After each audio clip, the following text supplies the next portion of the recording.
Hi అండి, నేను మరొక రెసిపీతో మీ ముందుకు వచ్చానండి. ఈరోజు నేను బీరకాయ తొక్కు పచ్చడి చేస్తున్నాను. మేమైతే పొట్టు పచ్చడి అని అంటాము, మా అత్తగారు అయితే తొక్కు పచ్చడి అని అంటారు. అది ఏంటంటే మనం బీరకాయ మీద ఉంటుంది కదా పొట్టు, దాంతో తయారు చేస్తాం. ముందుగా పోపుని రెడీ చేసేసుకోవాలండి.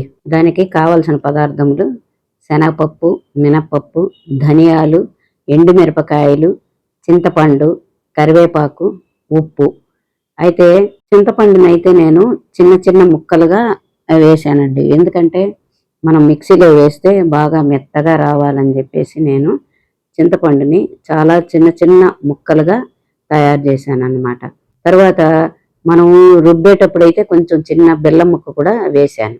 ముందుగా ఈ పోపు అంతా రెడీ చేసుకున్నా. ఇక చూడండి, ఇలా చిన్న చిన్న చింతపండుని ఇలా చిన్న చిన్న ముక్కలుగా రెడీ చేసుకున్నాను.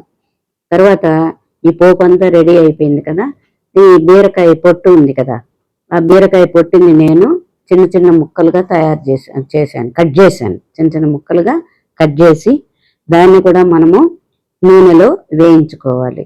పచ్చి వాసన పోయేంత వరకు కూడా మనము వేయించుకోవాలి. వేయించుకున్న తర్వాత ఆ వేయించడానికి మనకు ఒక 10 మినిట్స్ పడుతుందండి. ఈ పచ్చివాసన పోవాలి కాబట్టి మనకు అది ఒక 10 మినిట్స్ పడుతుంది. తర్వాత దాన్ని తీసి వేయించిన తర్వాత పక్కన పెట్టేసుకొని ముందుగా మనము పోపుని మిక్సీ పట్టుకోవాలి.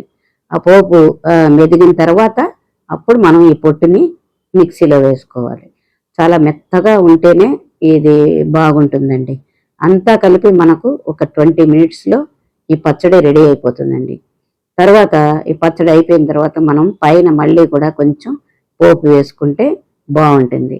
అది ఏంటంటే ఆవాలు, జీలకర్ర, మినపప్పు, ఎండుమిరపకాయలు, ఇంగువ. ఈ మినపప్పు మనకి పంటికి తగిలితే చాలా రుచికరంగా ఉంటుందండి. తర్వాత మనకి వర్షాలు పడుతున్నాయి కదా, కాబట్టి మనకి రోజుకో రకం పచ్చడి కూడా చేసుకొని తినాలనిపిస్తుంది. ఈ పచ్చడిని వేడివేడి అన్నంలో నెయ్యి వేసుకొని తింటే చాలా బాగుంటుంది. ఈ వర్షాకాలంలో ఏ పచ్చడైనా సరే వేడివేడి అన్నంలో నెయ్యి వేసుకొని తింటే చాలా బాగుంటుంది. ఇటువంటి మరిన్ని రెసిపీస్ కోసం నా ఛానల్ని సబ్స్క్రైబ్ చేసుకోవడం మర్చిపోకండి. Thank you for watching.